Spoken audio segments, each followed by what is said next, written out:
What's so interesting here, and why this research has relevance to this part of the story, is that the first collective person happened to come from the same exact time frame and valley that humans were mining gold in. The latest research on this from 2013 serves only to create an even more robust data set to support the original date and region of Mitochondrial Eve.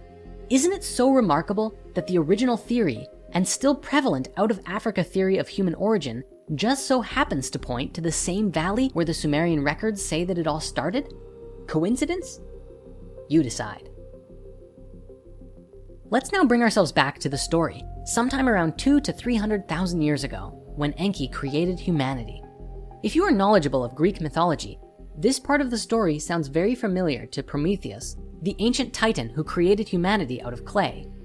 Like Prometheus, Enki stands up for the human race when in conflict with the gods, most of all, Enlil.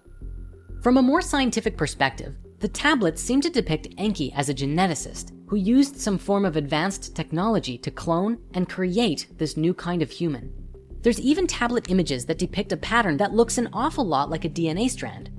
Despite Enki's work, Enlil was still in charge of the operation and would command Enki to modify the genome as he required.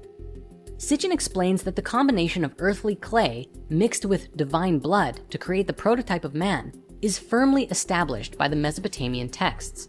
We also see this reflected in Genesis 2, where Elohim fashioned Adam from the clay of the soil, and he blew in his nostrils the breath of life, and Adam turned into a living being with a soul.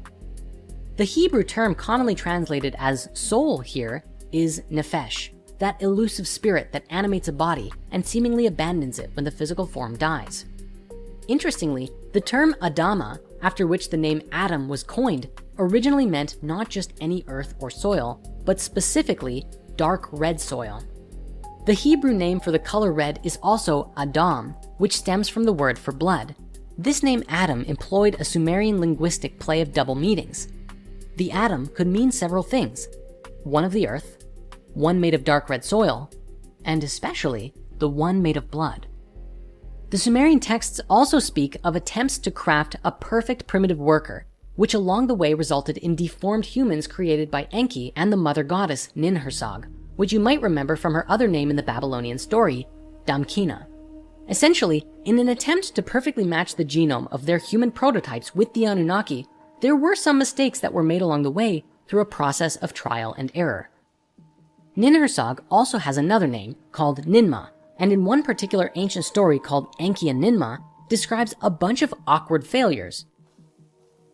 In the story, Ninmah produces a man who could not bend his outstretched weak hands, one who could not close his eyes, one with both feet broken, one who was just an idiot, a man who could not hold back his urine, a woman who could not bear children, and a being who had no sex organs at all.